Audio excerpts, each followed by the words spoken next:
High friends, welcome back to my channel. আর এখন আমি তোমাদের জন্য রিভিউ করব রায়হান রফি পরিচালিত সাকিব খানের নতুন বাংলা ছবি তুফানের পোস্টারের, যেটা রিলিজ করেছে গতকালকেই। তো কেমন লাগলো আমার এই পোস্টারটা, ডিটেলসে কথা বলবো এই ভিডিওতে। তার আগে একটু ছোট্ট করে বলি যে সাকিব খান যে চরিত্রটা, এই তুফান যেই চরিত্রের, যে ছবিতে যে চরিত্রে উনি অভিনয় করছেন, সেই চরিত্রের মূল যে মানুষটি, তার নাম হচ্ছে সুব্রত বাইন। কে এই সুব্রত বাইন সেটা অল্প করে জেনে রাখা দরকার তোমাদের। বাংলাদেশের একজন কুখ্যাত হচ্ছে তোমার সমাজবিরোধী, যাকে কিন্তু পরবর্তীকালে ইন্ডিয়াতে অ্যারেস্ট করা হয়।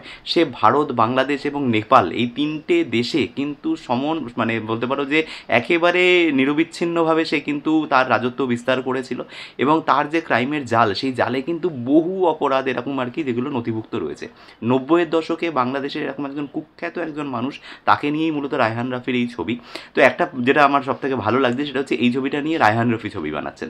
এবং রায়হান রফি ছবি বানানোর অর্থ হচ্ছে এটাই যে সেখানে কিন্তু অথেন্টিসিটি থাকবে। তিনি ইদানিংকালে যে সমস্ত ছবিগুলো বানিয়েছেন, সেই প্রত্যেক কটা ছবির মধ্যে কিন্তু একটা অথেন্টিসিটি থাকে, গল্পের প্রতি একটা সুবিচার করায়। এক্ষেত্রেও সেটা হবে বলে আমার ধারণা।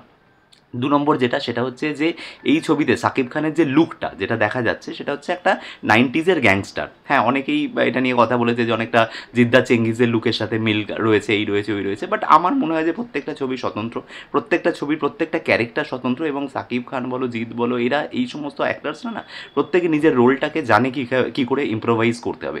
তো এখানেও যেটা দেখা যাচ্ছে, সাকিব খানকে ভীষণ স্টাইলিশ একটা লুকে দেখা যাচ্ছে। একদম বলতে পারো যে একটা ডন বা একটা গ্যাংস্টার যেরকম হয়। এবং তার সামনে কিন্তু একটা আগ্নেয়াস্ত্র রয়েছে, সেটা তার পায়ের কাছে রয়েছে, এবং সে একটা সোফার মধ্যে বসে রয়েছে, এবং তার হাতে বিভিন্ন ধরনের আংটি রয়েছে, তো এবং চুলটা বড়। তো লুক ওয়াইজ ভীষণ স্টাইলিশ লেগেছে, এটা নিয়ে কোনো দ্বিমত নেই। ভীষণ স্টাইলিশ একটা লুক। হ্যাঁ, তবে এটা অরিজিনাল যে ক্যারেক্টারটা, তার সাথে রিজেম্বলেন্স আছে কি না নেই, সেটা নিয়ে একটা ডেফিনেটলি বিতর্ক দানা বাঁধতে পারে। হয়তো সেটা নয়, কিন্তু অনেক সময় সমাজবিরোধীদের না, সিনেমার ক্ষেত্রে আমি বলবো সেটা হচ্ছে যে তাদেরকে অনেক সময় একটু লার্জার দ্যান লাইফ দেখানো হয়।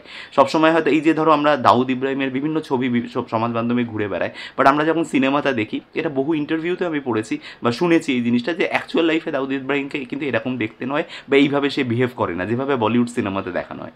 তো এই জিনিসটা কিন্তু এটা একটা সিনেমাটিক লিবার্টি যেটা নেওয়া হয়, সেটা এখানেও নেওয়া হয়েছে। অবভিয়াসলি হয়তো সুব্রত বাইনকে এরকম দেখতে ছিল না, বা এরকম হয়তো তার এই পরিসরে হয়তো তাকে দেখানো দেখা যেত না। কিন্তু এখানে সাকিব খানকে লার্জার দ্যান লাইফ দেখানো হবে, এবং তার যে স্টারডাম রয়েছে, তার যে ইমেজটা রয়েছে, সেটাকে কিন্তু খুব সুন্দরভাবে কাজে লাগিয়েছেন এখানে রায়হান রফি। এবং এইটাই কিন্তু এই ছবিটার সবথেকে বড় ইউএসপি, যে এই চরিত্রটাকে কিন্তু সাকিব খানের মতো একজন অভিনেতা, সে কিন্তু এটাকে প্লে করছে। This is the positive part. এবং যেটা বলবো সেটা হচ্ছে যে ওভারঅল পোস্টারটা বা যেটা দেখে বোঝা যাচ্ছে, সেটা হচ্ছে ছবির স্কেলটা বেশ বড়। ছবিটা কিন্তু বড় স্কেলে তৈরি করা হবে, এবং এই ছবিটার মধ্যে যা মশলা আছে, তার জীবনের গল্পের মধ্যে যা মশলা আছে, সেটা ঠিকমতো যদি পর্দায় বাস্তবায়ন করা যায়, তাহলে কিন্তু একটা সাংঘাতিক কিছু ছবি হতে পারে। তার কারণ হচ্ছে এই ছবির মধ্যে কিন্তু ধরো সে নিজের স্ত্রীকে অন্যের হাতে বিয়ে দিয়ে দিচ্ছেন ঘটা করে, তারপরে ধরো 100 ফুট সুড়ঙ্গ খুঁড়ে জেল থেকে পালিয়ে যাচ্ছেন, এরকম সাংঘাতিক রয়েছে। এবং সেই ঘটনাগুলো প্রত্যেকটা কিন্তু বাংলাদেশ, ইন্ডিয়া এবং নেপাল, এই পুরো অঞ্চলটা জুড়ে এই গল্পটা বিস্তৃত। তো এর পুরো যে সিনেমাটাও হবে, সেই গল্পটাও কিন্তু এই অঞ্চলটাকে জুড়ে দেখানো হবে। তো সেই দিক থেকে বেশ ফ্যাসিনেটিং লাগছে পোস্টারটা, বেশ বলতে পারো যে কালারফুল এবং ভাইব্রেন্ট লাগছে।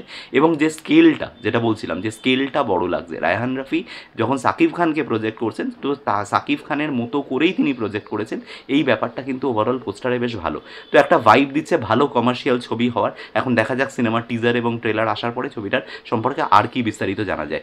তো এই অবধি এই ভিডিওটা যদি ভালো লেগে থাকে, তাহলে ভিডিওটাকে লাইক, শেয়ার, চ্যানেলটাকে অবশ্যই সাবস্ক্রাইব করে নিও। দেখা হচ্ছে তোমাদের সাথে আমার পরের কোনো ভিডিওতে। Till then, bye by.